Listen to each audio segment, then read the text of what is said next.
ददन्तु सद्धायं शीलं रक्षन्तु सर्वदा भावना भीरता हुन्तु गच्छन्तु देवता गता।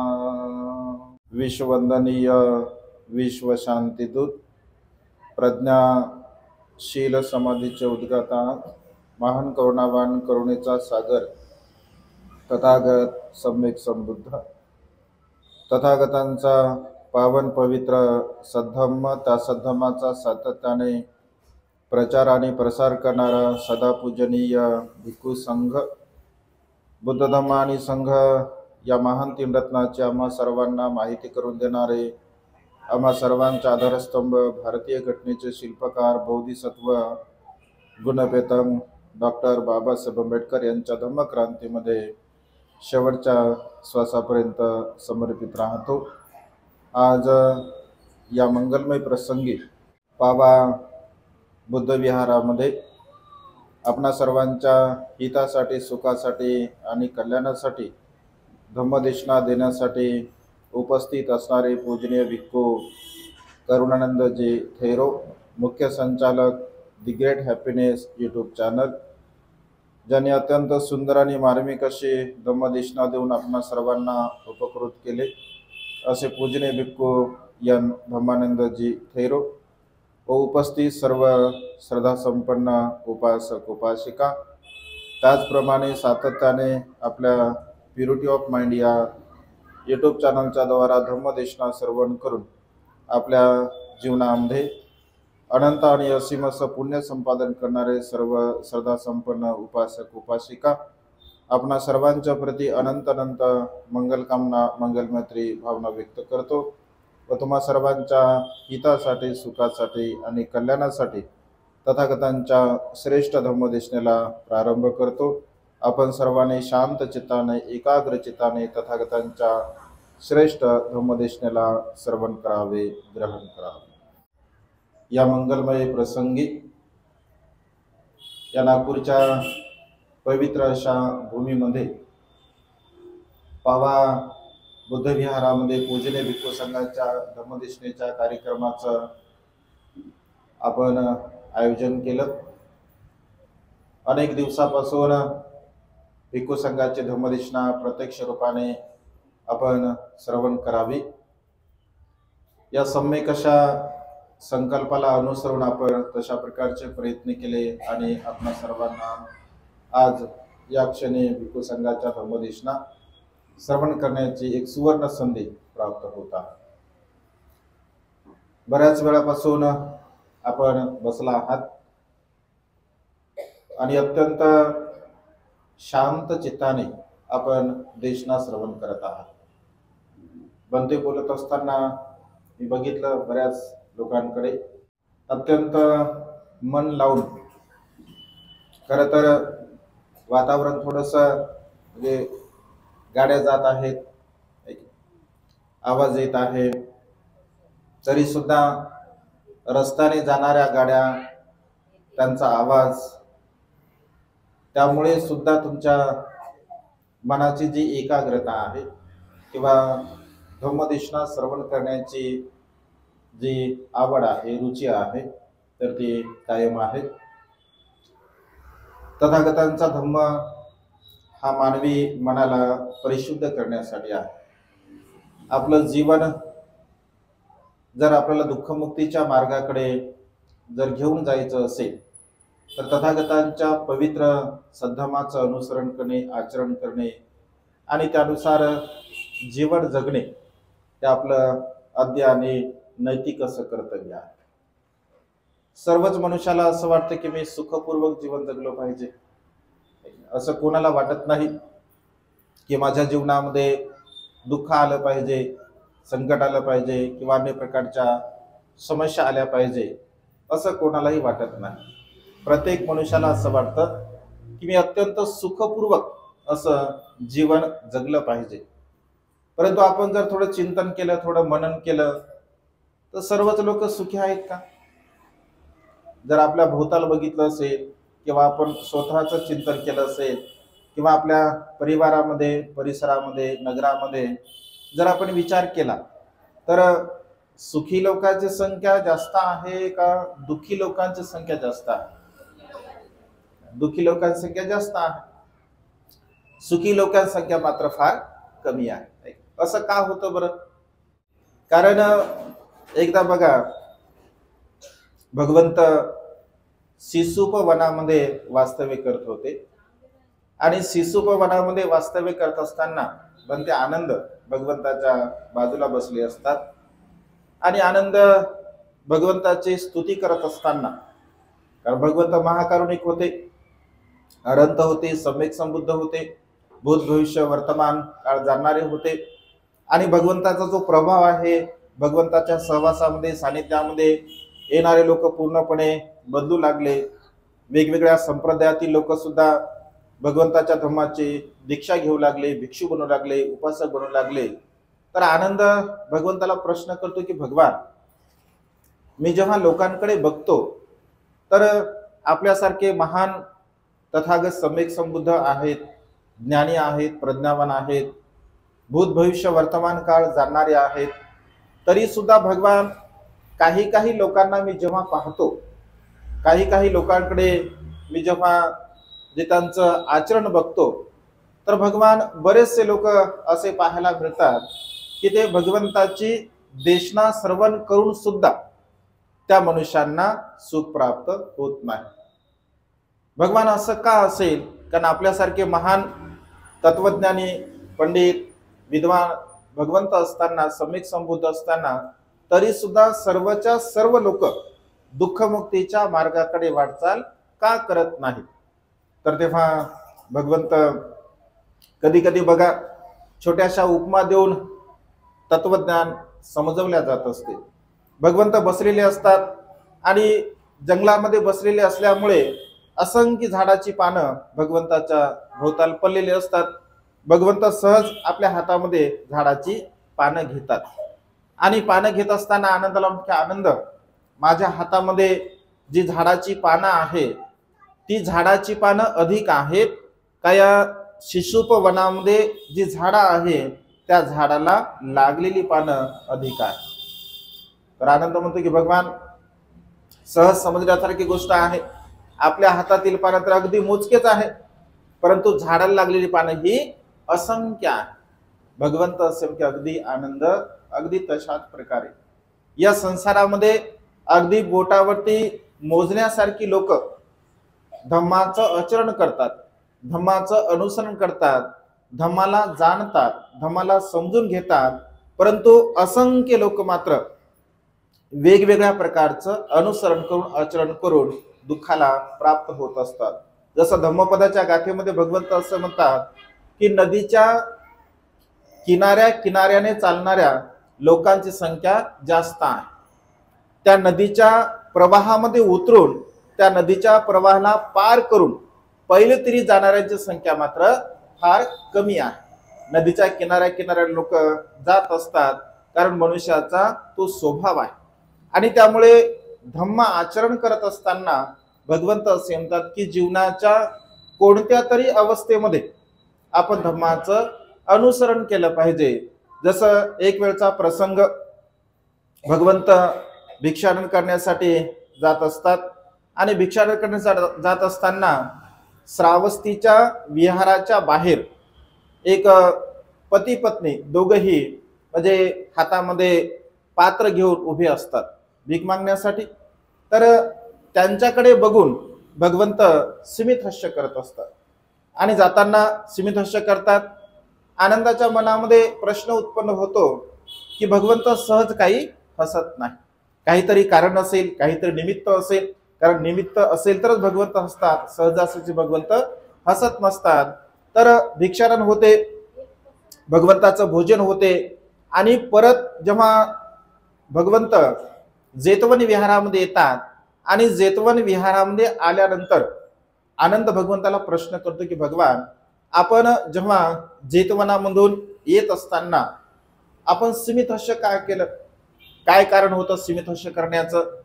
तर भगवंत आनंदाला म्हणजे आनंद तो जे जेतवन विहाराच्या बाजूला म्हणजे गेटवरती दोन व्यक्तींना बघितलं.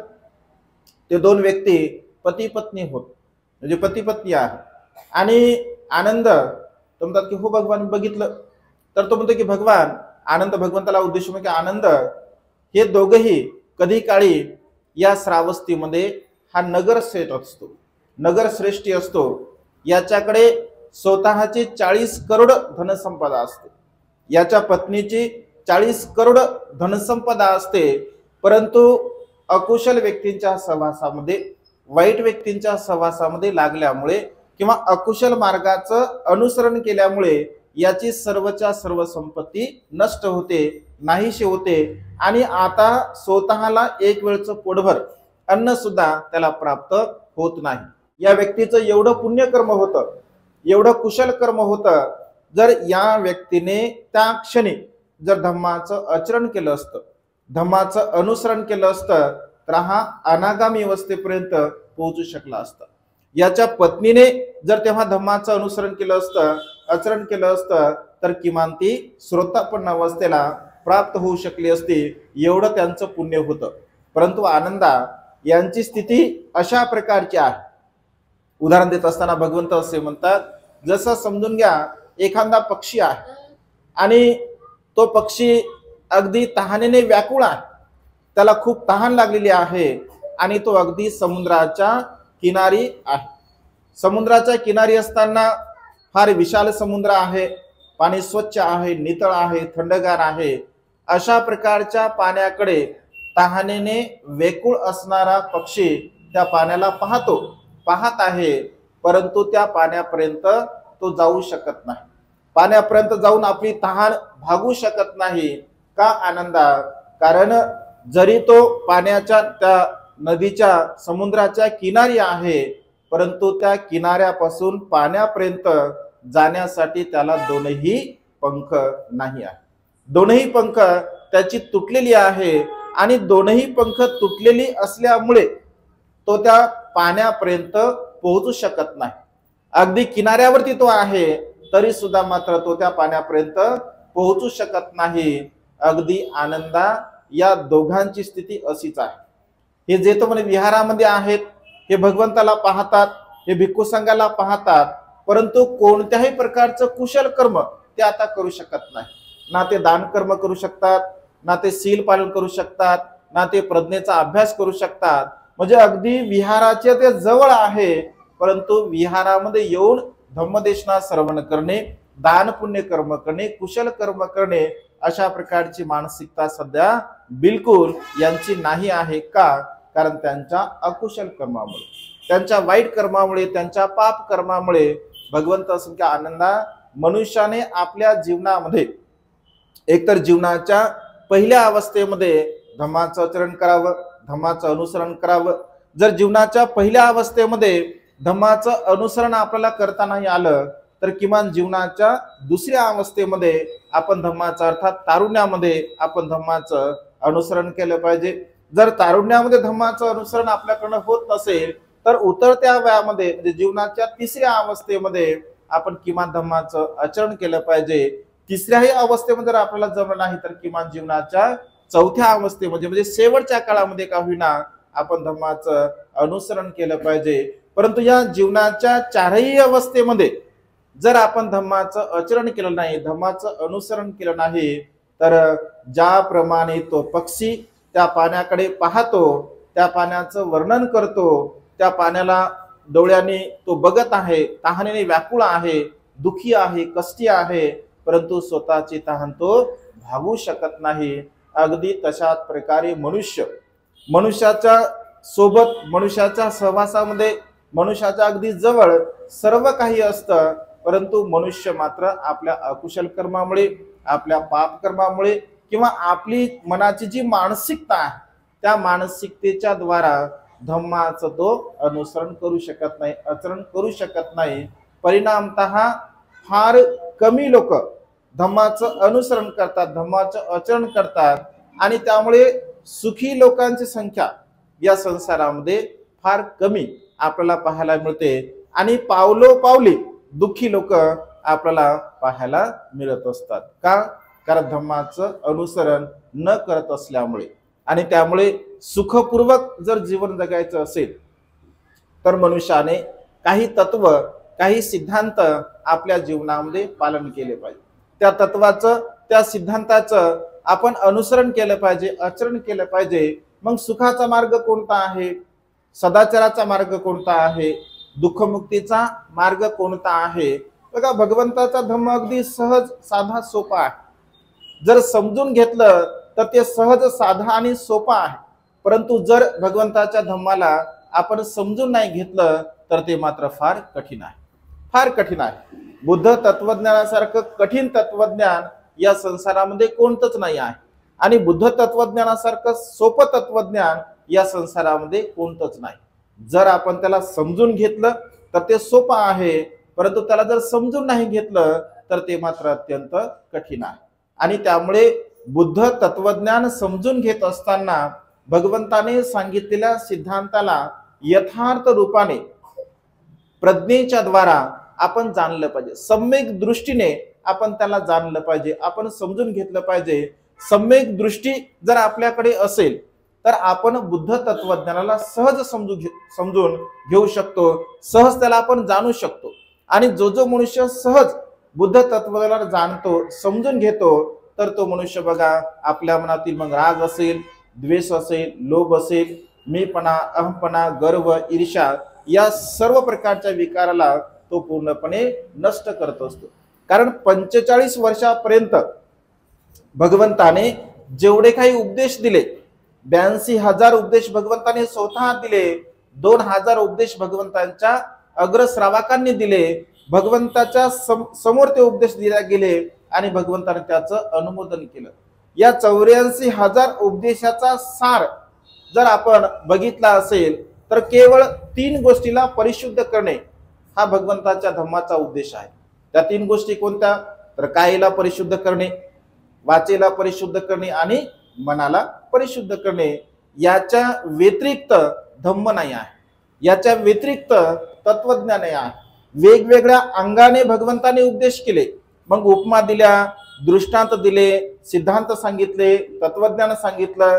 ह्या सर्व गोष्टी सांगत असताना त्याचा मूळ सार जर कोणता असेल तर ते म्हणजे कायेला परिशुद्ध करणे, वाचेला परिशुद्ध करणे आणि मनाला परिशुद्ध करणे.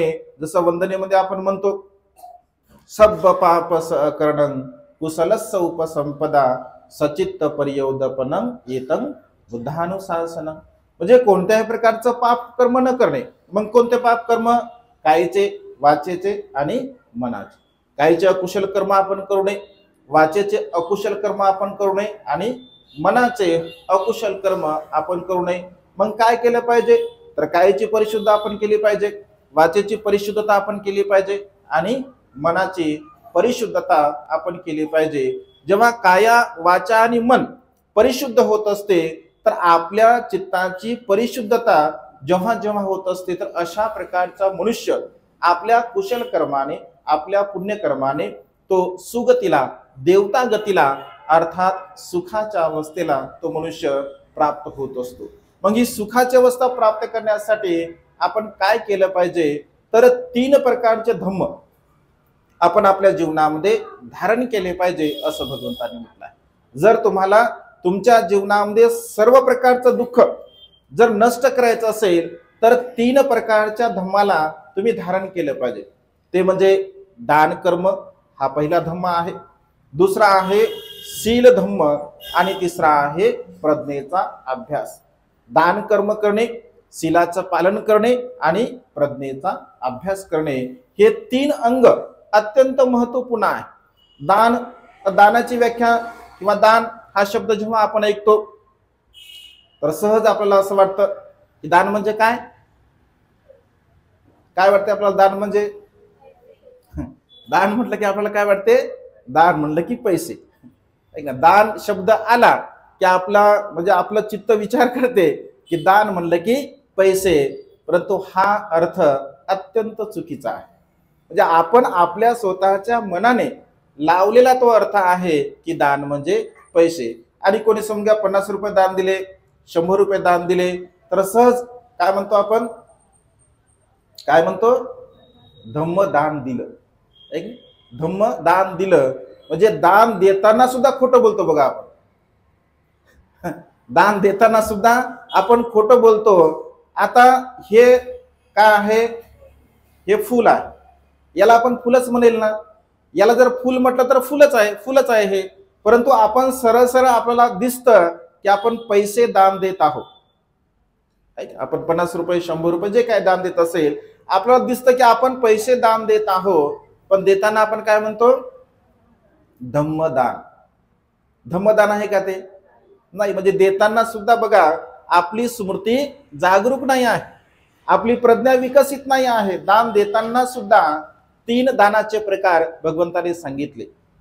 धम्मदान, सब्बदानं धम्मदानं जिनाती असं भगवंतांनी म्हटलं आहे. दानामध्ये सर्वश्रेष्ठ जर दान कोणतं असेल तर ते म्हणजे धम्माचं दान आहे. सब्बदानं धम्मदानं जिनाती. धम्मदानासारखं दान या संसारामध्ये दुसरं कोणतंच नाही. मग धम्मदान म्हणजे काय? 45 वर्षापर्यंत भगवंताने धम्माचं दान दिलं. हजारो वर्षापासून भिक्खू संघ धम्माचं दान देत आहे. म्हणजे आम्ही जे तुम्हाला देत आहोत, आम्ही जे तुम्हाला देत आहोत त्याला काय म्हणतात? त्याला म्हणतात धम्मदान. म्हणजे एखाद्या व्यक्तीला आपण उपदेश करतोय, धम्म सांगतोय, तत्वज्ञान सांगतोय आणि आपण सांगितल्यानंतर त्या व्यक्तीचं मन परिवर्तन होत असेल, त्याच्यामध्ये बदल होत असेल, तो धम्मामध्ये प्रतिष्ठित होत असेल तर आपण त्याला धम्माचं दान दिलं असा त्याचा बघा अर्थ होत असतो. आणि त्यामुळे हजारो वर्षापासून भिक्खू संघ तर धम्माचं दान करतोच करतो. परंतु श्रद्धासंपन्न उपासक सुद्धा धम्मदान करू शकतात. तुम्ही सुद्धा धम्माचं दान करू शकता. भगवंताच्या काळामध्ये सुद्धा असंख्य उपासक होते, असंख्य उपासिका होत्या की ज्या धम्माचं दान करत होत्या. आजही वर्तमान काळामध्ये तुम्ही धम्माचं दान करू शकता. म्हणजे ज्यांना ज्ञान आहे, ज्यांच्याकडे तत्वज्ञान आहे, ज्यांचा अभ्यास आहे, ज्यांचं चिंतन मनन चांगलं आहे, तर अशा प्रकारचे लोक बघा धम्माचं दान करू शकतात. आणि त्यामुळे तत्वज्ञान जेव्हा आपण दुसऱ्याला सांगत असतो तर त्याला धम्मदान अशा प्रकारचं म्हटलं जातं. तुम्ही जे काही दान देत असता त्याला अमिष दान असं म्हणतात. जसं भोजनदान आहे, आज परिवाराने भोजनदान दिलं, तुम्ही चिवरदान करता, तुम्ही भोजनदान करता, तुम्ही फळदान करता, तुम्ही परिष्कार दान करता, तुम्ही पैसे अर्थदान करता किंवा जे काही असेल. एनिवे म्हणजे ज्या ज्या गोष्टी चांगल्या हिताच्या असतात, सुखाच्या असतात, कल्याणाच्या असतात, तर अशा प्रकारच्या वस्तू स्वरूपामध्ये जे काही आपण दान देत असतो त्याला अमिष दान अशा प्रकारचं म्हटलं जातं. अमिष म्हणजे वस्तू, वस्तू स्वरूपामध्ये आपण ते दान देत असतो. हे सुद्धा महान असं दानाचा एक भाग आहे. आणि तिसरा दानाचा प्रकार आहे बघा अभयदान. अभयदान म्हणजे जीवदान. दुसऱ्याला जीवदान, जीवदान कसं देऊ शकतो आपण? जसं लोक डोळे सुद्धा दान देतात, लोक ब्लड सुद्धा दान देतात, लोक किडनी सुद्धा दान देतात. म्हणजे शरीराचे जे काय आवश्यक अवयव आहे. एवढंच नव्हे तर काही दानशूर लोक असे असतात की मृत्यूच्या पश्चात आपली पूर्ण बॉडी सुद्धा मेडिकलला दान देत आहे. म्हणजे मृत्यूच्या नंतर ही शरीर तर नश्वर आहे, क्षणभंगूर आहे, परिवर्तनशील आहे. म्हणजे ही नाशवंत काय आहे, ऐक ना, मातीमध्ये मिसळणारी आहे. परंतु ज्या लोकांना ज्ञान आहे, जे लोक जाणतात, तर त्या लोकांना असं वाटतं की मृत्यूच्या नंतर आपली बॉडी सुद्धा आपण दान दिली पाहिजे, जेणेकरून तिचा सुद्धा सदुपयोग झाला पाहिजे. मृत्यूच्या नंतर काही तासानंतर वेगवेगळ्या प्रकारचे पाठ आपले जे जिवंत असं म्हटलं आहे. आणि अशा प्रकारची दान पारमिता, अभयदान पारमिता सुद्धा आपण आपल्या जीवनामध्ये पूर्णत्वास नेऊ शकतो. बघा मनुष्याच्या जीवनामध्ये दान अत्यंत महत्वपूर्ण आहे. दानाचा साधा, सोपा आणि सरळ जर अर्थ कोणता असेल तर दान म्हणजे त्याग. दान म्हणजे काय? त्याग. दान म्हणजे त्याग, म्हणजे कोणत्याही प्रकारचा त्याग करणे. अगदी छोट्या छोट्या वस्तूचा आपण त्याग करू शकतो. बरं, एक साधा आणि सोपा प्रश्न, तसं तुम्ही सुज्ञच आहात सर्व, पण तरी विचारतो. दान कशासाठी द्यावं किंवा दान दिल्यानंतर काय होते? आता तुम्ही जे दान देता, जे तुमचा दान देण्याचा उद्देश काय, तुम्ही दान कशासाठी देता, काय काय कशासाठी? पुण्य संपादित करण्यासाठी, तर बरोबरच आहे. परंतु दान देण्यामागचा परिशुद्ध जर उद्देश कोणता असेल तर आपल्या लोभाला कमी करणे. दान देण्याचा अर्थ काय होतो? दान देण्याचा अर्थ असा होतो की आपल्या लोभाला कमी करणे. कारण दान जोपर्यंत आपण देत नाही तोपर्यंत आपण आपल्या लोभाला कमी करू शकत नाही. दान देण्यामागचा परिशुद्ध उद्देश आपल्या चित्तातील लोभाला नष्ट करणे, नाहीस करणे. कारण जोपर्यंत देण्याची प्रवृत्ती किंवा देण्याची मानसिकता जर आपली निर्माण होत नसेल तर आपल्या चित्तातील लोभ कसा होऊ शकेल? कारण दानाचा सर्वात मोठा अडथळा जर कोणता असेल तर काय आहे? लोभ आहे. दानाचा सर्वात मोठा अडथळा हा लोभ आहे. आणि या लोभ चित्ताला जर आपल्याला नष्ट करायचं, नाहीस करायचं तर बघा आपण दान देऊ शकतो. म्हणजे दान किती देतो, कसं देतो याला विशेष महत्व नाही आहे. म्हणजे एवढंच दिलं पाहिजे, तेवढंच दिलं पाहिजे असा बिलकुल भाव नाही आहे. दान देत असताना तुमच्या मनाची मानसिकता, तुमच्या मनाची अवस्था, तुमच्या चित्ताची प्रसन्नता कशा प्रकारची आहे यावरती सर्व काही अवलंबून आहे.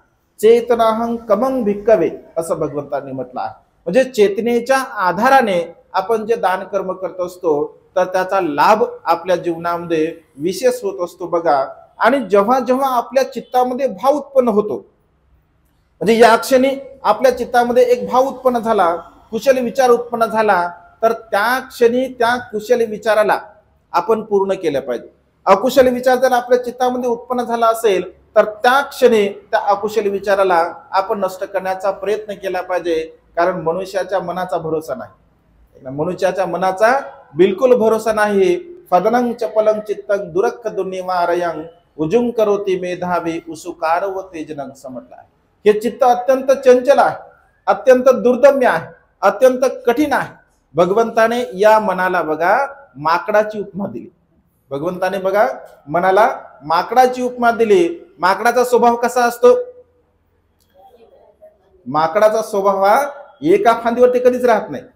या फांदीवरून त्या फांदीवर, त्या फांदीवरून त्या फांदीवर, म्हणजे अगदी तो उड्या मारतच राहत असतो. अगदी मनुष्याचा स्वभाव सुद्धा तसाच असतो. मनुष्य स्थिर एका ठिकाणी राहू शकतो का? नाही. मनुष्याचं चित्त हे भटकत असते वेगवेगळ्या प्रकारचं. आता तुम्ही इथे सर्वजण बसले आहात, सर्वजण तुम्ही इथे बसला आहात म्हणजे 100% तुमचं चित्त इथेच आहे का? 100% कोणाचं असेल आहे बाबा पुण्यकर्म असेल तर जे सांगू शकत नाही आपण, आहे की ना, ज्याचं त्याचं पुण्य जसं असू शकते. पण असं होऊ शकते की कधी कधी एका क्षणामध्ये आपलं चित्त जरा जाऊन येते, ऐक ना, घरूनही जाऊन येते एका क्षणामध्ये. घरी साहेब आले का, घरी मुलगी आली का, घरी मुलगा आला का, घरी काय चाललं, असंही होऊ शकते. कधी कधी सहज मनामध्ये भाव उत्पन्न होतो. भंतेजीचं बोलले बा 1 तास, या भंतेजीने घेतला माईक, आता हे किती तास बोलतं काय माहित. ताई म्हणे भंतेजीला आता तुम्ही बोला 2 तास. आता हे जर समजा 1 तास बोलले, हे किती बोलतील ते माहित नाही. हे जर 2 तास बोलले, आता बसलो. सुरुवातीला त्या ताई सूत्रसंचालकांना ताईने सांगितलं शांत चित्ताने ऐका, इथून उठून कोणीच जायचं नाही, अशी ताकीद दिली बा कोणीच जाऊ नये उठून म्हणून. असंही मनामध्ये भाव उत्पन्न होते. म्हणजे चित्त जे आहे आपलं ते चंचल आहे. आपलं चित्त हे चंचल आहे. म्हणजे कधी कोणता विचार मनामध्ये उत्पन्न होईल हे काही सांगता येत नाही. परंतु एक क्षणभर जरी धम्म श्रवण करत असताना, पुण्यकर्म करत असताना, कुशल कर्म करत असताना एक क्षणभर जरी आपलं चित्त जर एकाग्र झालं असेल तर अनंत आणि असीम पुण्यकर्म आपलं होत असते बघा. आणि त्यामुळे जेवढं चित्त आपलं एकाग्र होत असेल, कारण धम्म देशना श्रवण करत असताना हे कुशल कर्म आहे, हे पुण्यकर्म आहे. दान कर्म करणे कुशल कर्म पुण्यकर्म आहे. शील पालन करणे, धम्म श्रवण करणे, आनापानसती करणे, मैत्री भावना करणे, चिंतन मनन करणे, हे सर्व प्रकारचे कुशल कर्म आपल्या जीवनामध्ये आपण करत असतो. आणि त्यामुळे चित्त एकाग्र असणं अत्यंत गरजेचं आहे. जर चित्त एकाग्र असेल, प्रसन्न असेल, आनंदी असेल, तर ती भावना आपल्या चित्तामध्ये आपण निर्माण करू शकतो। आणि त्यामुळे जेव्हा कुशली विचार चित्तामध्ये उत्पन्न होतो तेव्हाच ते कर्म आपण केलं पाहिजे। बघा परिणाम कसा असतो, जर तुमच्या चित्तामध्ये या क्षणी एखादा कुशली विचार उत्पन्न झाला आणि तो कुशली विचार जर तुम्ही पूर्ण केला किंवा तो कुशली विचार जर या क्षणी नाही पूर्ण केला तर त्याचा परिणाम काय होतो। बौद्ध साहित्याचा आपण आधार घेऊया। बौद्ध साहित्यातील एक छोटंसं मी तुम्हाला उदाहरण सांगतो की आपल्या चित्तामध्ये जेव्हा जो भाव उत्पन्न होत असतो तेव्हाच ते कर्म आपण केलं पाहिजे। मग दानाचं कर्म असू द्या, शील पालनाचं कर्म असू द्या, मैत्री भावनेचं कर्म असू द्या, आनापानसती करण्याचं, विपश्यना करण्याचं, कोणत्याही प्रकारचं कुशल कर्म जेव्हा जेव्हा आपल्या चित्तामध्ये उत्पन्न होते तेव्हा त्या क्षणी जर त्याचा फायदा किंवा ते कर्म आपण पूर्ण केलं तर त्याचा बघा लाभ होतो। मी नेहमी सांगत असतो हे उदाहरण आपल्या प्युरिटी ऑफ माइंड या चॅनलवरती अनेक वेळा मी सांगितलं आहे, कारण अत्यंत प्रेरणादायी आहे। एक साटक ब्राह्मणाची तुम्ही कथा ऐकली असेल बघा, कोणी कोणी ऐकली? बघा बौद्ध साहित्यामध्ये एक साटक नावाचा एक ब्राह्मण असतो। भगवंत श्रावस्तीमध्ये विहार करत होते आणि पूर्वीच्या काळी बघा भगवंत देशना करत असताना म्हणजे दिवसभराच्या देशना सुद्धा असायच्या, कधी कधी रात्रभर सुद्धा भगवंत धम्मदेशना करत असत। बौद्ध साहित्यामध्ये अनेक वेळा उल्लेख आपल्याला पाहायला मिळतो की भगवंत सारीपुत्ताला असे म्हणतात की सारीपुत्त आता माझी थोडी पाठ दुखत आहे, भिक्खू संघ प्रसन्न आहे, उपासक उपासिका सुद्धा अत्यंत प्रसन्न आहेत, तर तू त्यांना धम्मदेशना दे। भगवंताच्या देशनेला कंटिन्यू करण्याची क्षमता फक्त भंते सारीपुत्तमध्ये होते, कारण दुसरा कोणताही व्यक्ती किंवा दुसरा कोणताही भिक्षू भगवंताच्या देशनेला कंटिन्यू करू शकत नव्हता। कारण एखादा विषय जर भगवंत बोलत आहे आणि त्या विषयाला पूर्ण करण्याची जी प्रज्ञा आहे ती प्रज्ञा केवळ सारीपुत्त भंतेमध्ये होते। आणि त्यामुळे असे अनेक प्रसंग आपल्याला पाहायला मिळतात। तर देशना श्रवण करण्यासाठी अनेक उपासक उपासिका जेतवन विहारामध्ये जात असत। एक परिवार असतो ब्राह्मण कुटुंबामध्ये, एक साटक ब्राह्मण त्याचं नाम असते, तर त्यांची सुद्धा इच्छा होते की आपण सुद्धा धम्मदेशना श्रवण केली पाहिजे, आपण सुद्धा भगवंताची देशना श्रवण करून अनंत आणि असीम असं पुण्य संपादन केलं पाहिजे। तर ते असं विचार करतात की अत्यंत गरीब असतात ते, जर दिवसभर जर कार्य केलं असेल तर संध्याकाळी पोटभर अन्न ग्रहण करू शकतात, अशा प्रकारची त्यांची स्थिती असते। आणि जेव्हा भगवंत येतात तर ते विचार करतात की भगवंताची देशना आपण श्रवण केली पाहिजे। तर तो एक साटक ब्राह्मण आपल्या पत्नीला म्हणतो की भगवंताची देशना श्रवण करण्यासाठी तू दुपारच्या प्रहरी जाते की सायंकाळच्या प्रहरी जाते, कारण आपण सोबत दोघं जण धम्मदेशना श्रवण करण्यासाठी जाऊ शकत नाही, कारण ते अत्यंत गरीब असतात। आणि असं म्हटलं आहे की त्यांच्यासाठी पांघरण्यासाठी ओढण्यासाठी केवळ एकच चादर असते, त्याला साटक असं म्हटलं आहे।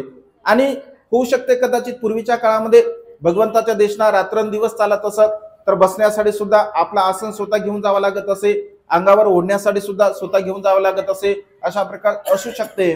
तर पत्नी म्हणते की स्वामी मी सकाळच्या प्रहरी भगवंताची देशना श्रवण करते, तुम्ही मात्र संध्याकाळच्या प्रहरी भगवंताची देशना श्रवण करण्यासाठी जावं।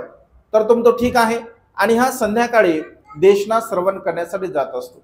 आता मनाने विचार करतो की भगवंताची देशना श्रवण करायची आहे आणि जिथे जनसमूह बसलेला असतो तर भगवंत धम्मदेशना काय सुरू करत नाहीत।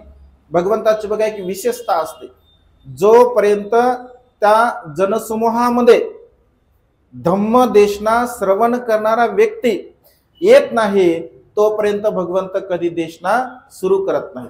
हजारो लोक भगवंताच्या समोर बसलेले होते, परंतु एक साटक ब्राह्मण जोपर्यंत त्या सभेमध्ये येत नाही तोपर्यंत भगवंत देशनेला सुरुवात करत नाही। एक साटक ब्राह्मण एका बाजूला बसतो, भगवंत देशना सुरू करतात। देशना सुरू करत असताना भगवंताची एक विशेषता असते देशना करण्याची। भगवंत सुरुवातीला दान कथा सांगतात, त्यानंतर शील कथा सांगतात, त्यानंतर स्वर्ग कथा नरक कथा सांगतात, त्यानंतर कामवासनेचे दुष्परिणाम सांगतात। आणि जेव्हा श्रोत वर्गांचं चित्त प्रसन्न असेल, आनंदी असेल, प्रमुदित असेल तर तेव्हा भगवंत चार आर्य सत्याची देशना देत असतात. भगवंताने कधीही साहित्यामध्ये असा कुठेही उल्लेख नाही की भगवंताने डायरेक्टली चार आर्य सत्य सांगितले आहे, असं होत नसते. मनुष्यांचं चित्त जेव्हा जेव्हा प्रसन्न होते तर प्रसन्न चित्त झाल्यानंतर भगवंत चार आर्य सत्याची देशना देत असतात. तर दान कथा भगवंत सांगतात, शील कथा सांगतात, स्वर्ग कथा, नरक कथा. दानाबद्दल भगवंताने जेव्हा विश्लेषण केलं, दानाबद्दल जेव्हा भगवंत सांगतात तर या एक साटक ब्राह्मणांच्या चित्तामध्ये असा विचार उत्पन्न होतो की अरे किती सुंदर भगवंताने देशना दिले, किती भगवंताचा धम्म हा कल्याणकारी आहे. आणि एका क्षणामध्ये त्याच्या मनामध्ये असा भाव उत्पन्न होतो की भगवंताला आपण दान दिलं पाहिजे. मग भगवंताला दान दिलं तर काय दिलं पाहिजे, भगवंताला दान जर दिलं तर काय दिलं पाहिजे, कारण आपल्याकडे तर काहीच नाही आहे. तो असा विचार करतो की माझ्याकडे तर काहीच नाही देण्यासाठी, मी भगवंताला काय दिलं पाहिजे. आणि पुन्हा त्याच्या मनामध्ये विचार येतो की अरे आपल्याकडे ही चादरी आहे, आपल्याकडे ही चादरी आहे, ही चादरी आपण भगवंताला दान दिली पाहिजे. असा एक विचार त्याच्या चित्तामध्ये उत्पन्न होतो. दुसऱ्या क्षणी लगेच दुसरा विचार उत्पन्न होतो की अरे ही चादरी तर आपल्याकडे एकच आहे, आपण जर ही चादरी दिली तर आपल्याला ओढण्यासाठी, आपल्याला वापरण्यासाठी दुसरं काही नाही आहे. आणि दुसरी गोष्ट, आपण तर आपल्या पत्नीला विचारलं सुद्धा नाही, कारण पत्नीला सुद्धा विचारलं पाहिजे. समान विचाराचे पती पत्नी असले पाहिजे. दान कर्म करण्यासाठी, शील पालन करण्यासाठी समान विचाराचे पती पत्नी असणं अत्यंत गरजेचं आहे. बघा, जर समान विचाराचे असतील तर ते दान पुण्य महान आणि असीम असं फलदायक ठरत असते. आणि तो विचार करतो की आपल्या पत्नीला सुद्धा विचारलं नाही. आपण जर दान केलं आणि पत्नी जर आपल्याला बोलली की तुम्ही कशाला दान केलं, तर ते मात्र आपलं पुण्यकर्म होणार नाही, ते आपलं कुशल कर्म होईल. आणि या विचारामध्ये मात्र पहिली रात्र निघून जाते, पहिला प्रहर निघून जातो. आणि पहिला प्रहर निघून गेल्यानंतर पुन्हा भगवंत देशना चालू होते. दुसऱ्या प्रहरी सुद्धा त्याच्या चित्तामध्ये तोच विचार उत्पन्न होतो की अरे आपण भगवंताला काहीतरी दान दिलं पाहिजे. आणि असा विचार उत्पन्न झाला, पुन्हा असा विचार उत्पन्न होतो की आपण हे जर दिलं तर आपली पत्नी आपल्याला बोलेल, आपल्याला वापरायसाठी राहणार नाही. या विचारामध्ये दुसरा प्रवाह सुद्धा बघा निघून जात असतो. तिसऱ्या प्रहरी सुद्धा भगवंताची देशना चालू असते. तिसऱ्या प्रहरी सुद्धा त्याच्या चित्तामध्ये हा विचार उत्पन्न होतो, द्यावं किंवा नाही द्यावं. एक चित्त म्हणते द्यायला पाहिजे, दुसरं चित्त म्हणते नाही द्यायला पाहिजे. तिसराही प्रहर बघा निघून जातो. चौथ्या प्रहरी सुद्धा त्याच्या चित्तामध्ये तोच विचार उत्पन्न होतो की आपण दिलं पाहिजे. एक चित्त असं म्हणते, दुसरं चित्त असं म्हणते की नाही दिलं पाहिजे. पहिला प्रहर निघून जातो, दुसरा प्रहर निघून जातो, तिसरा प्रहर निघून जातो. आणि चौथ्या प्रहारामध्ये मात्र शेवटी त्याच्या मनामध्ये असा विचार उत्पन्न होतो की अरे माझ्या चित्तामध्ये हा देण्याचा विचार उत्पन्न होत आहे, परंतु पुन्हा पुन्हा माझ्या चित्ताला हा विचार दाबत आहे न देण्याचा, तर मी दिलं पाहिजे. मी जर समजा दिलं तर काय होईल, मला वापरण्यासाठी राहणार नाही, मला पांघरण्यासाठी राहणार नाही. माझी पत्नी बोलेल तर बोलेल, काही फरक पडत नाही, परंतु माझ्या चित्तामध्ये हा विचार उत्पन्न झाला, या क्षणी हे दान मी भगवंताला देणार आहे. आणि आपल्या जागेवरून तो उठतो, चादर घेतो, त्याची घडी करतो आणि तो भगवंताच्या समोर ठेवतो. भगवंताला म्हणतो की भगवान ही चादरी स्वीकारावा, भगवान ही चादरी मी आपणास दान करत आहे. दान केल्याबरोबर भगवंताने जेव्हा ते दान स्वीकारलं, दान स्वीकारल्याबरोबर त्याच्या मुखातून सहज उद्गार निघतात. सहज, ज्याला उदान असं म्हटलं आहे. सहज कधी कधी आपल्या चित्तातून एखादा भाव उत्पन्न होतो बघा, सहज त्याच्या चित्तातून उदान निघते, सहज तो बोलतो मी जिंकलो, मी जिंकलो, मी जिंकलो. असं म्हटल्याबरोबर राजा प्रसंजित बाजूलाच बसलेले असतात, श्रेष्ठी बसलेले असतात, उपासक उपासिका भिक्षू बसलेले असतात. तेव्हा राजा म्हणतो की भगवान हा वेडा तर नाही झाला, भगवान याला म्हणजे रात्रभर याने धम्मदेशना श्रवण केली, याची झोप नाही झाली आणि त्यामुळे हा बडबडत आहे. भगवान हा वेडा तर नाही झाला, हा विक्षिप्त तर नाही झाला. भगवान हा म्हणतो की मी जिंकलो, मी जिंकलो, मी जिंकलो. इथे काय युद्ध चालू आहे का, म्हणजे मी जिंकलो असं म्हणण्यासारखं युद्ध चालू आहे का? तर भगवंत म्हणतात की महाराज तो खरं बोलत आहे, तो विक्षिप्त नाही झाला आहे, तो वेडा नाही झाला आहे किंवा त्याला रात्रभर धम्मदेशना करून तो बडबडत नाही आहे, तर तो सत्य बोलत आहे. भगवंत राजा म्हणतो की भगवान असं कसं, त्याने काय जिंकला आहे, त्याने काय जिंकला आहे. तर तेव्हा भगवंत असं की महाराज दानंच युधंच समान माहू, दानंच युधंच समान माहू. दान कर्म करणे हे युद्ध करण्यास समान आहे. ज्याप्रमाणे एखाद्या सैनिकाला युद्धावरती जाण्यासाठी म्हणजे सर्वस्व तयारी करावी लागते, त्याच्या स्वतःच्या प्राणाची सुद्धा त्याला बलिदान द्यावं लागतं. त्याची मनाची त्याची तयारी असते की आता मी युद्धामध्ये जात आहे आणि युद्धामध्ये कधी असं होऊ शकते मला शत्रूकडून माझा प्राण सुद्धा गमवावा लागेल, एवढी मोठी तयारी त्याला करावी लागते. महाराज अगदी तशाच प्रकारे दान देत असताना सुद्धा आपल्या सर्वस्वाची आपल्याला तयारी करावी लागत असते. महाराज पहिल्या प्रहारापासून ते चौथ्या प्रहारापर्यंत याच्या चित्तामध्ये युद्ध चालू होतं. पहिल्या प्रहारापासून ते चौथ्या प्रहारापर्यंत याच्या चित्तामध्ये युद्ध चालू होतं. कशाचं?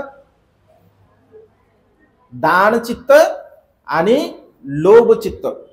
दान चित्त असं म्हणायचं की दिलं पाहिजे, लोभ चित्त असं म्हणायचं नाही दिलं पाहिजे. म्हणजे दान चित्त आणि लोभ चित्त यामध्ये मात्र युद्ध चालू होतं आणि शेवटी मात्र लोभ चित्तावरती दान चित्ताने बघा विजय मिळवला आणि त्याने ते दान दिलं. राजा म्हणतो की भगवान असं आहे का?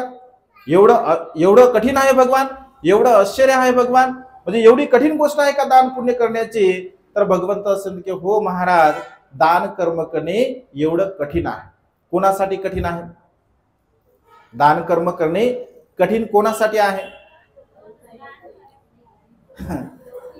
ज्यांच्या चित्तामध्ये लोभ आहे, ज्यांच्या चित्तामध्ये लोभ आहे त्यांच्यासाठी मात्र दान करणं अत्यंत कठीण अशी गोष्ट आहे. राजासाठी काय कठीण गोष्ट आहे का? ती का राजा आहे, त्याच्याकडे विपुल धनसंपत्ती आहे. म्हणजे ज्यांच्याकडे विपुल धनसंपदा आहे त्यांना देण्यासाठी फार काही मोठी गोष्ट नाही आहे, परंतु ज्यांच्याकडे काहीच नाही आहे आणि अशा प्रकारचा व्यक्ती जेव्हा दान देत असतो तर त्या दानाची मात्र विशेष जे उल्लेखनीय अशा प्रकारचं ते दान कर्म असते, पुण्य कर्म असते. आणि त्यामुळे राजा म्हणतो की भगवान एवढं कठीण आहे का? भगवंत म्हणतात की हो महाराज, दान कर्म करणे एवढी कठीण गोष्ट आहे. राजा आहे, क्षणामध्ये राजा प्रसन्न होतो आणि लगेच त्याला 2 चादरी दान देत असतो. लगेच 2 चादरी दान देतो, तो लगेच 2ही चादरी घेतो आणि भगवंताला दान देतो. राजाला वाटते अरे मी याला 2 चादरी दिल्या, याला लगेच भगवंताला दान दिल्या. राजा त्याला पुन्हा 4 चादरी देतो. राजा त्याला 4 चादरी देतो, त्या 4ही चादरी तो घेतो आणि भगवंताला दान करतो. राजा पुन्हा त्याला 8 चादरी दान करतो, त्या 8ही चादरी तो भगवंताला दान करतो. राजा त्याला पुन्हा 16 चादरी दान करतो, त्या 16ही चादरी तो भगवंताला दान करतो. राजा त्याला 32 चादरी दान करतो, त्यापैकी 30 चादरी मात्र तो भगवंताला दान करतो आणि 2 चादरी ठेवत असतो. कधी कधी परीक्षा सुद्धा बघितली जाते. कधी कधी मनुष्याच्या मनाची मानसिकता कशी आहे, मनुष्याचं चित्त काय आहे. राजा आहे, कदाचित राजाने त्याची परीक्षा सुद्धा घेतली असेल की मी याला देत आहे, बघू हे काय करते. परंतु त्याचं जे चित्त होतं ते अत्यंत प्रसन्न होतं, अत्यंत प्रमुदित होतं, आनंदी होतं. कारण मनुष्याच्या चित्तातील लोभ जेव्हा जेव्हा कमी होत असतो तेव्हा मनुष्य मात्र विशेष त्या वस्तूच्या प्रती आसक्ती आपल्या चित्तामध्ये निर्माण करत नाही. कारण अनेक लोक बघा दान पुण्य कर्म करताना, कुशल कर्म करत असताना त्यांच्या चित्तामध्ये जेव्हा जेव्हा लोभाची भावना उत्पन्न होत असते. जसं उदाहरण म्हणून जर घ्यायचं असेल, एक उदाहरण असते तर 14 एप्रिलचे वर्गणी समजून घ्या. मागायला गेलो आपण, आता जे लोक मागत असतील तर त्यांना अनुभव येतो. आम्ही तर काय मागत नाही, कारण लोकच काम सगळ्या कार्यक्रमाचं नियोजन करतात. पण जर समजून घ्या, 14 एप्रिलची वर्गणी मागण्यासाठी गेल्यानंतर घरी समजा जे काय तुम्ही ठरवलं, ऐक ना, 500 ठरवले असतील, 1000 2000 जे काही ठरवले असतील, तर ज्या घरी आपण गेलो वर्गणी मागण्यासाठी, तुमच्याकडे वर्गणीच म्हणतात ना का दुसरं काही शब्द आहे? वर्गणीच म्हणतात, कारण वेगवेगळे शब्द असू शकतात. घरी गेल्याबरोबर पैसे भेटतात का? का नाही भेटत? पहिली गोष्ट अशी म्हणजे एक तर म्हणतात घरी नाही आहे, घरी असेल तर दुसरी गोष्ट म्हणतात की पगार झाली नाही आहे. म्हणजे बघा 10-10 वर्ष 20-20 वर्ष नोकरी करतात आणि 14 एप्रिलच्या दिवशी असं म्हणतात की पगार झाली नाही म्हणतात. कधी मग 500 मागले तर कधी कोणी 100 देते, कोणी 200 देते, कोणी 300 देते. तसं ते घेणाऱ्यावर पण डिपेंड आहे म्हणा. कारण घेणाऱ्याने जर बरोबर कार्यक्रम अगोदर केला तर त्याला ते दिले जाते, त्याने जर बरोबर कार्यक्रम केला नाही तर मग तिथे लोक काही देत नाहीत. पण मनाची मानसिकता बघा, म्हणजे लोभचित्त मी सांगत आहे की मनुष्याच्या चित्तामध्ये जी लोभाची भावना आहे, तर ती लोभाची भावना, जसं विहाराचं काम करताना आपण वर्गणी मागतो, दान मागत असतो, अनेक लोक वेगवेगळ्या प्रकारचं दान पुण्य सुद्धा देत असतात. म्हणजे ज्यांच्या चित्तामध्ये दान प्रवृत्तीची भावना आहे, ज्यांचं चित्त प्रसन्न आहे, आनंदी आहे, तर ते लोक बघा दान पुण्य आपल्या जीवनामध्ये करू शकतात. तर राजा सुद्धा त्याची परीक्षा घेतो, परंतु शेवटी मात्र तो 32 चादरीपैकी 2 चादरी ठेवत असतो. सभा संपते, दुसऱ्या दिवशी तो येतो आणि राजा त्याला विचारतो की 2 चादरीला तू काय करणार आहे? तर तो म्हणतोय की 1 चादरी माझ्या घरी भगवंतासाठी मी त्याचं आसन तयार करणार आहे. दुसऱ्या दिवशी तो भगवंताच्या कुटीवरती जातो आणि मुलगंध कुटीमध्ये भगवंताच्या आसनावरती ती चादरी तो टाकत असतो. जेव्हा राजा दुसऱ्या दिवशी जातो, दुसऱ्या दिवशी गेल्यानंतर राजा ते पाहतो, तो म्हणतो की भगवान ही आसन पूजा कोणी केली आहे? तर तो भगवंत असे म्हणतात की 1 साटक ब्राह्मणांनी आसन पूजा केली आहे.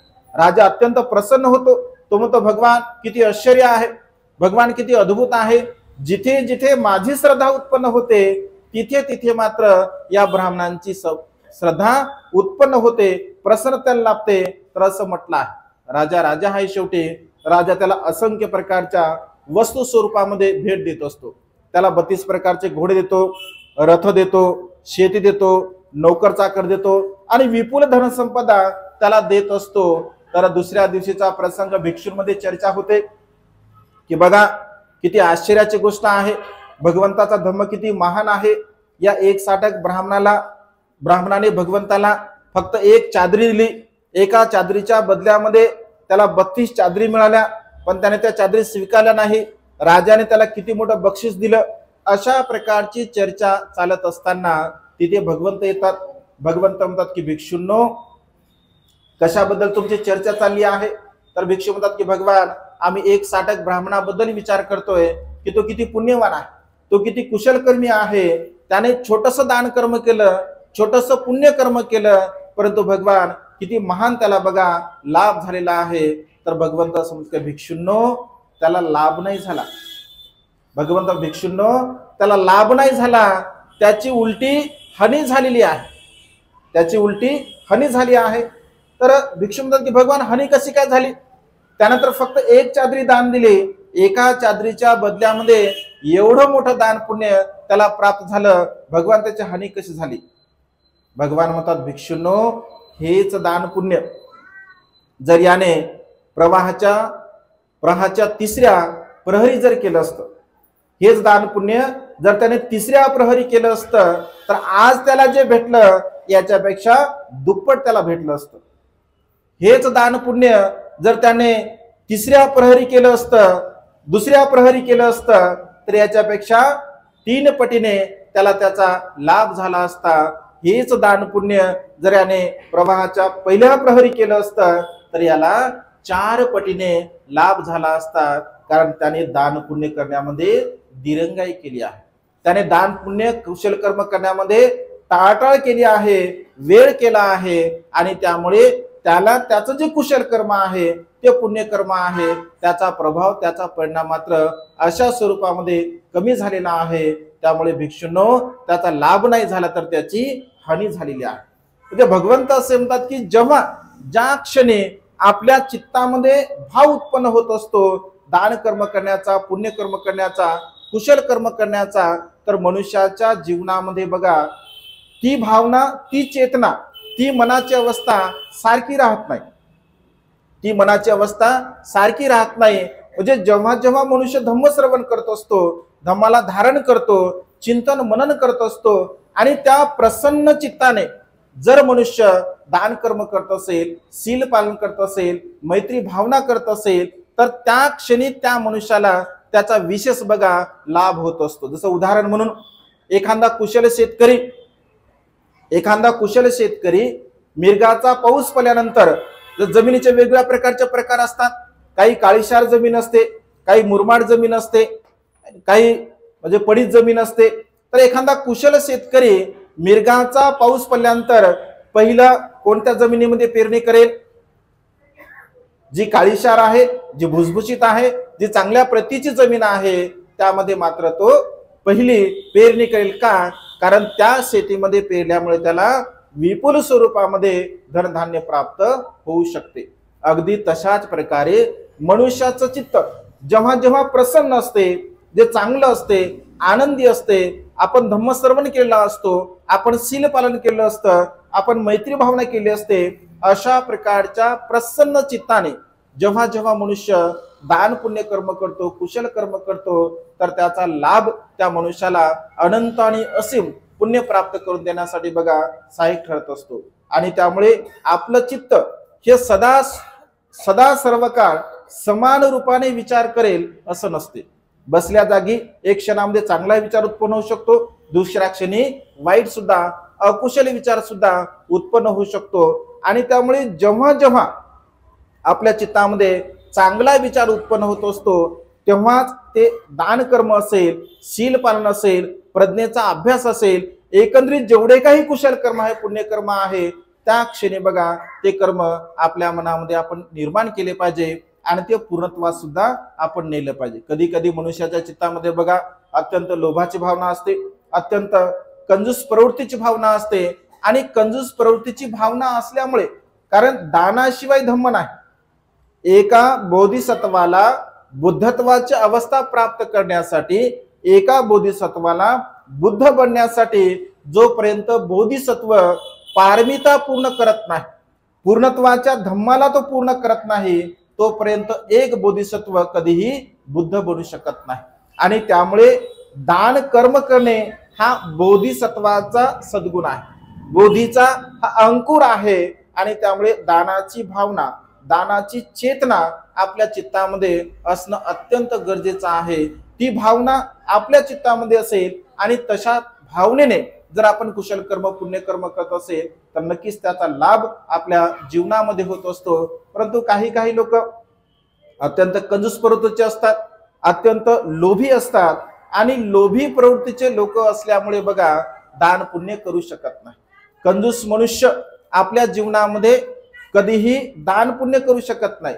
कृपण मनुष्य आपल्या चित्तामध्ये कधीही दान पुण्य करू शकत नाही. रागाने, द्वेषाने, लोभाने युक्त असणारा मनुष्य आपल्या जीवनामध्ये कधीही दान पुण्य करू शकत नाही. एक छोटस बघा, एक 2-4 मिनिटांमध्ये उदाहरण तुम्हाला सांगतो आणि देशना संपन्न करतो की मनुष्य कृपण कसा असतो.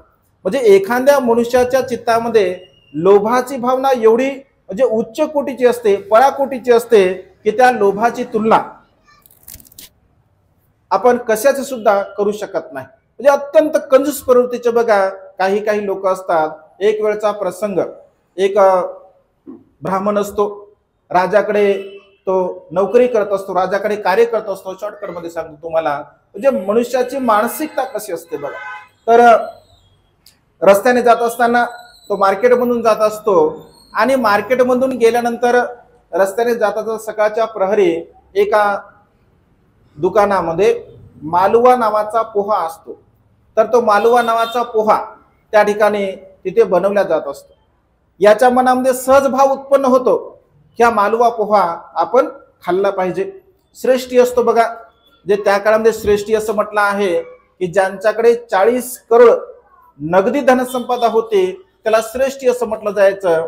ज्यांच्याकडे 80 करोड धनसंपदा होती त्याला महाश्रेष्ठी असं म्हटलं जायचं. तर हा श्रेष्ठी असतो, 40 करोड धनसंपदा असते आणि हा मालुवा पोहा खाण्यासाठी बसतो.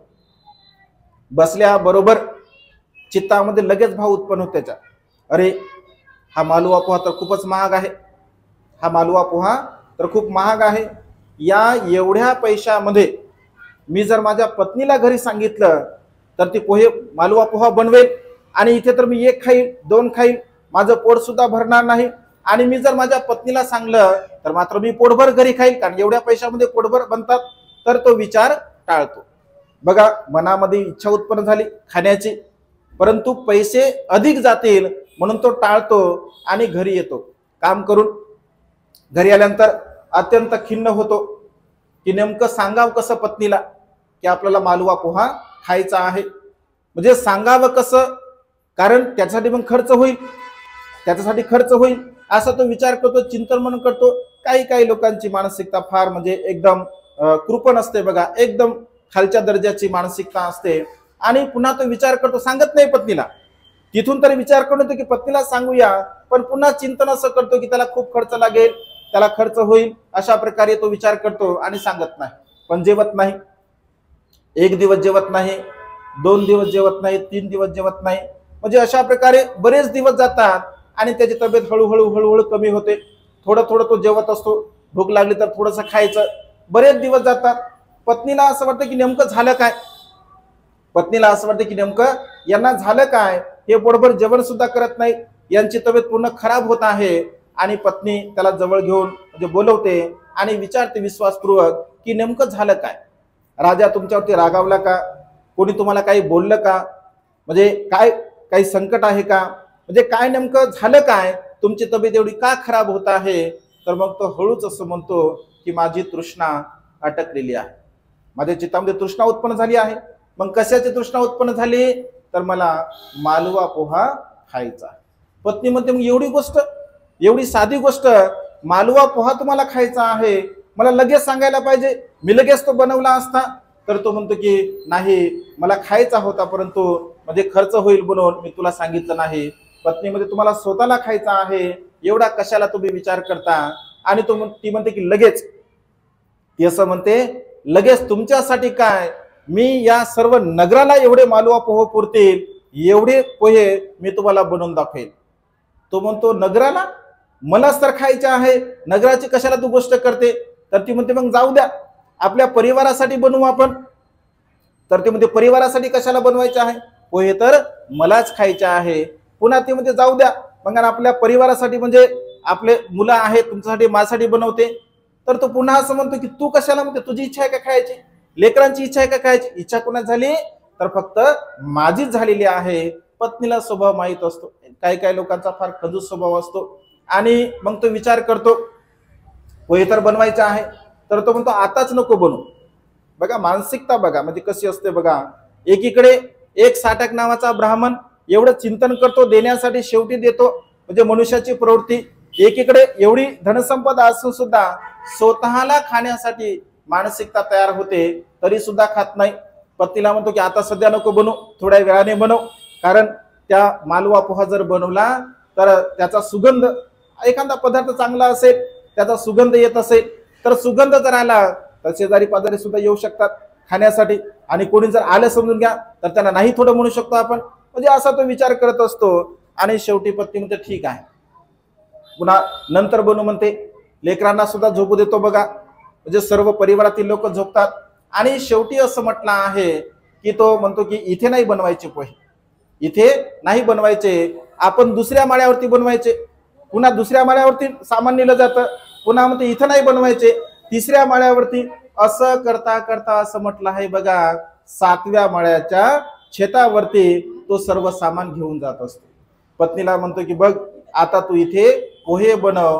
आता एवढ्या खटाटोपामध्ये बघा ती सगळी रात्र निघून जात असते. आणि सकाळचा प्रहर होतो, तिथे पोहे बनवते.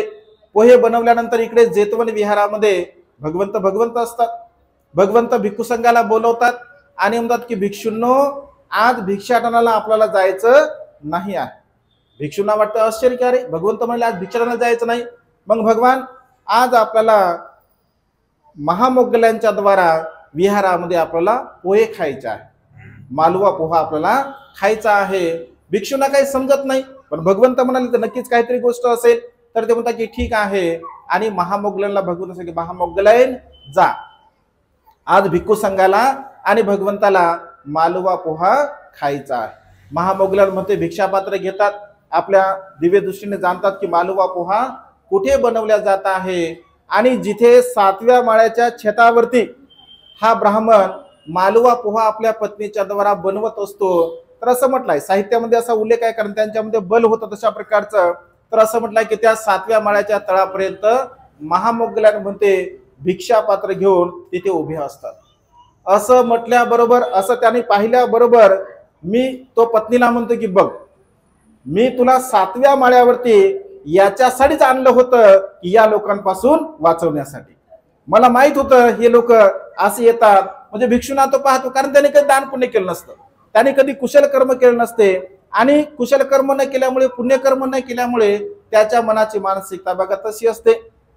तर तो म्हणतो की श्रमण, तुला मालवा पोहा मिळणारच नाही आहे, मी तुला देणारच नाही आहे, तू इथे उभा राहिला तरी देणार नाही, तू इथे फिरला तरी तुला देणार नाही, तू इथे बसला तरी तुला देणार नाही. तो जसं म्हणे तसं तसं महामोगलाल म्हणते करत असतात, मी तुला मात्र देणारच नाही. तेव्हा महामोगलाल म्हणते असं म्हणतात की मी मालवा पोहा घेतल्याशिवाय इथून जाणारच नाही. म्हणजे मालवा पोहा घेण्यासाठीच आलो आहे, म्हणजे केवळ मला खायचं नाही आहे, तर भगवंताला सुद्धा हे पोहे खायचे आहे. तर त्याला असं वाटतं की बरं थोडस देऊन टाकूया आणि कटकट मिटून टाकू. लगेच तो पत्नीला म्हणतो की यांच्यासाठी पोहा तू बनव, आणि छोटासा बनव म्हणतो. अगोदर मोठे बनले असतात, मग ती छोटस पीठ घेते त्याच्यामध्ये बनवण्यासाठी टाकते. असं म्हटलं आहे पहिल्यापेक्षा ते मोठे होतात. तो पत्नीला म्हणतो की तू मुद्दा मोठे करत आहे, आणखी छोटं पीठ घे. पुन्हा छोटं घेतलं का ते पुन्हा आणखी मोठे होत असतात. आणि तो म्हणतो की तू मुद्दाम करत आहे. ते म्हणते मी तर नाही करत. मग आता हे नवीन जे बनले मोठे मोठे ते बाजूला ठेव म्हणते, अगोदर जे लहान बनलेले आहेत ते लहान त्यांना देऊन टाक म्हणते. आणि 2-4 देण्यासाठी असं ओढते असं म्हटलं आहे. तर जेवढे काही पातेल्यामध्ये पोहे असतात सगळेच्या सगळे एकमेकाला ते चिपकत असतात, त्याचा एक पोहा असा बाजूला होतच नाही. मग तो कदरतो, त्याला कंटाळा येते की तो विचार करतो की असं का होत आहे, आणि तो म्हणतो की इथे बसून खा तुम्ही. तर महामोगलाल म्हणते असं म्हणतात की नाही, मी इथे बसून खाणार नाही, कारण तुम्ही जर इथे बसून नाही खाल्लं, तुम्ही जर विहारामध्ये घेऊन गेले तर आणखी भंतेजी येतील, मग आणखी त्यांना द्यावं लागेल, मग आणखी आम्हाला करावं लागेल. तर तो म्हणतो की नाही, मी इथे खाणार नाही, कारण आज मालवा पोहा भगवंताला खायचा आहे, भिक्खू संघाला खायचा आहे. तर तो म्हणतो की भंते, मग कधी कधी बघा मनुष्याची मानसिकता थोडी बदलत असते, तो म्हणजे हताश होतो, आणि हताश अवस्थेमध्ये म्हणतो की भंते मालवा पोहा तर अगदी कमी आहे, भगवंत तर भिक्खू संघ विशाल आहे, भगवंताला भिक्खू संघाला हे कसे पुरतील. तर महामोगलाल म्हणतात की ते तू बाजूला ठेव, तुझ्या चित्तामध्ये जी भावना आहे ते तू सांग, हे मालवा पोहे घेतो आणि जेतवणी विहारामध्ये चल. असं म्हणतात. आपल्या रिधीच्या बलाने महामोगलाल म्हणते जेतवणी विहारामध्ये त्यांना घेऊन येत असतात. 500 भिक्षूंना तो मालवा पोहा आपल्या हाताने वाढत असतो. असं म्हटलंय की ते मालवा पोह जे जशाचा तसे राहतात, कारण ते हृदीचा प्रभाव असतो. आणि हे जे संपूर्ण म्हणजे काही क्रिया घडत असते, हा प्रसंग घडतो, तर हळूहळू हळूहळू मात्र त्याच्या चित्तामधला लोभ हा कमी कमी होत असतो. आणि शेवटी तो भगवंताच्या डोक्यावर म्हणजे चरण कमलावरती डोकं ठेवतो आणि भगवंताला म्हणतो की भगवान मला क्षमा करावी, भगवान मी अत्यंत कृपण होतो, अत्यंत कंजूस होतो, भगवंतानी माझ्यावरती अनुकंपा केली, भगवान आजपासून मी बुद्धाला शरण जातो, धम्माला शरण जातो, संघाला शरण जातो. आणि 40 करोड धनसंपदा भिक्खू संघाच्या सेवेमध्ये बघा तो खर्च होत असतो. नंतर भिक्षू बनतो आणि अरहंतापैकी एक होत असतो. म्हणजे अशा पद्धतीने मनुष्याच्या चित्तामध्ये ही जी कृपण भावना आहे, ही जी लोभाची भावना आहे, या लोभाच्या भावनेला बघा आपण पूर्णपणे नष्ट केलं पाहिजे, नाहीसे केलं पाहिजे. कारण आपलं चित्त जर प्रसन्न असेल, आनंदी असेल, कुशल मार्गावरती जर आपलं चित्त लागणार असेल, तर बघा आपल्या चित्तामध्ये ती भावना होते. लोकांच्या मनामध्ये शंका असते, कुशंका असते, हे दिलं पाहिजे, ते दिलं पाहिजे, हे दिलं नाही पाहिजे, ते दिलं नाही पाहिजे, अशा प्रकारचे बघा भावना असते. कारण या संसारामध्ये भगवंत असे म्हणतात की जे दान आपण करत असतो, म्हणजे ज्याप्रमाणे एखाद्या घराला अग्नी लागली आहे, म्हणजे चारही बाजूने एखादं घर पेटलेलं आहे, आणि पेटलेल्या घरामध्ये आपण जर वस्तू काढत असेल, आपण असा विचार करतो का ही कमी किमतीची वस्तू आहे, ही जास्त किमतीची आहे, हाताला जे लागेल ती वस्तू आपण काढतो, बाकी वस्तू मात्र जळून जात असतात. अगदी तशाच प्रकारे भगवंत असे म्हणतात जेवढं जेवढं आपण दान देत असतो, तेवढं त्या अग्नीच्या घरातून बाहेर काढलेल्या वस्तूप्रमाणे त्या आपल्या उपयोगाचं असते, आपल्या हिताचं असते, आपल्या सुखाचं असते, बाकी मात्र जळून खाक होत असते. आणि त्यामुळे या संसारामध्ये जेवढं काही दान पुण्याच्या द्वारा आपण पुण्याचा संचय करत असतो, तो दान पुण्याचा संचय आपल्या जीवनामध्ये दुःखमुक्तीच्या मार्गाकडे घेऊन जाण्यासाठी आपल्याला सहाय्यक ठरत असतो. नाहीतर शेवटी मात्र आपल्याला महादान तर करावंच लागते, शेवटी महादान करावं लागते. म्हणजे तुमची इच्छा असेल आणि इच्छा नसेल तरी मात्र तुम्ही मूर्तीला प्राप्त झाल्यानंतर महादान करावं लागते नाही तुम्हाला.